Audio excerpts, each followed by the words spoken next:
the father and mother and the 4 children are all doing very well. Remarkably well considering how cold it's been and the fact that they've been out in the elements for these past 2 nights. I think if you guys, as you guys have already been briefed earlier, that they did a lot of things right by staying with the vehicle, and they did have food and water available with them. And as soon as the vehicle suffered this slow rollover accident, the father jumped into action, knew that they had to stay warm, and the first thing he did was build a fire. And he was able to keep that fire going the entire time while they were out.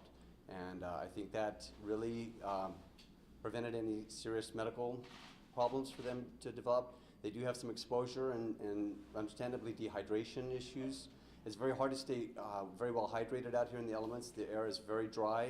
Even when it's very cold, it's very dry. But in general, they're doing very, very well. No evidence of frostbite, which is of course what we would have expected. We were, obviously braced for much worse considering the cold temperatures we've had, but they're doing very well. They just expressed that they're very happy and they're going to really enjoy this Christmas more so than usual.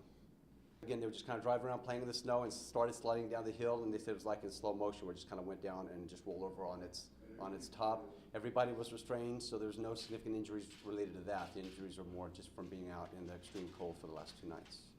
I'm kind of a pessimistic person to begin with, and considering how cold it's been and the fact that it had gone on for 2 nights, the fact that they weren't found the next day was really worrying to me.